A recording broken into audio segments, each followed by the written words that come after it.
நம்ம சுகாதாரத்துறை அமைச்சர் மா சுப்பிரமணியன் என்ன சொல்கிறாருன்னா, நீங்கள் அப்படியெல்லாம் சொல்லிடாதீங்க. முதலமைச்சர் மு.க. ஸ்டாலின் கவர்மெண்ட் ஹாஸ்பிட்டலில் போய் அட்மிட் ஆனால் சிகிச்சை மேற்கொண்டா அங்கே வரக்கூடிய சாமானிய மக்களுடைய இந்த ஒரு கன்வீனியன்ட் இருக்குல்ல, அது பாதிக்கப்படும். அவங்க ஃப்ரீடமாக வந்து சிகிச்சை பெற்று மேற்கொள்ளணும் அப்படிங்கிறனால தான் அப்போலோ ஹாஸ்பிட்டலில் நாங்கள் அட்மிட் பண்ணோம். இது பொதுமக்கள் வந்து இடையூறு ஏற்படக்கூடாதுங்கிற நல்ல எண்ணம் தான் அப்படின்னு விளக்கம் கொடுத்தாரு.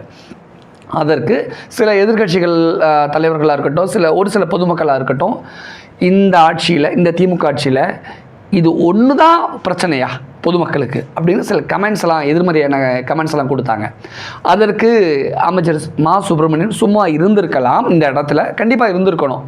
அவர் சும்மா இல்லாமல் அரசு மருத்துவமனையோட பெருமைகளை பேசுகிறங்கிற பேரில் 2021க்கு பிறகு, அதாவது லாக்டவுனுக்கு அப்புறம், இயல்பு நிலைக்கு வந்ததுக்கப்புறம், 2021க்கு அப்புறம் திமுக ஆட்சிக்கு வந்ததுக்கப்புறம் அரசு மருத்துவமனையோட தரம் உயர்ந்திருக்கு. அதற்கு காரணம், முக்கியமான காரணம் என்ன தெரியுமா?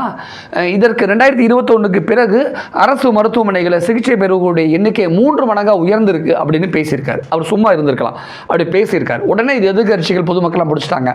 அப்படின்னா தமிழ்நாட்டில் நோய் நொடிகள் அதிகமாக இருக்குன்னு சொல்கிறீங்களா? தமிழ்நாட்டில் நோய் நொடிகள் அதிகமாக பரவுதுன்னு சொல்கிறீங்களா? தமிழ்நாட்டில் சுகாதார சீர்கேடு எந்த அளவுக்கு இருக்குது இது கூட தெரியாமல் ஒரு சுகாதாரத்துறை அமைச்சர் வந்து இதை பெருமையாக மார்த்தட்டி சொல்லிக்கிறாரு.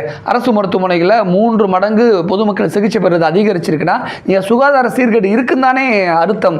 இது கூட தெரியாமல் இவர் என்ன இதில் கூட போய் பெருமை தேடிக்கிறாரு. ஒருத்தர் ஒரு கட்சிக்கு, ஒரு ஆட்சிக்கு இப்படியா முட்டு கொடுக்கணும் அப்படின்னு எதிர்கட்சிகள் போர்க்கொடி தூக்க ஆரம்பிச்சிட்டாங்க. ஒவ்வொருத்தரும் ஒவ்வொரு விதமாக இதை பற்றி பேச ஆரம்பிச்சிட்டாங்க. இதனால் பெரிய ப்ளஸ்ஸாக, பெரிய பாசிட்டிவாக மு.க. ஸ்டாலினுடைய லுங்கி அரசியல் பேசப்பட்டது.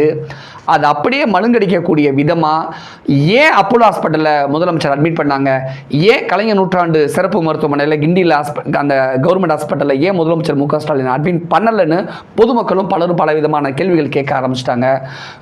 எதிர்கட்சிகள் அதிமுக மிக சரியாக இந்த சந்தர்ப்பத்தை பயன்படுத்தி அரசியல் பண்ணிட்டாங்க. இது பொதுமக்கள் மத்தியில் ஒரு விதமான திமுகவுக்கான ஒரு நெகட்டிவான ஒரு விஷயமா இது உண்டு பண்ணியிருக்கு அப்படின்னே கண்டிப்பாக சொல்லலாம். எது எப்படி இருந்தாலும் பொதுமக்கள் நீங்கள் என்ன நினைக்கிறீங்க, உங்களுடைய கருத்து என்ன அப்படிங்கிறத கீழே கமெண்ட்ஸில் பதிவிடுங்க.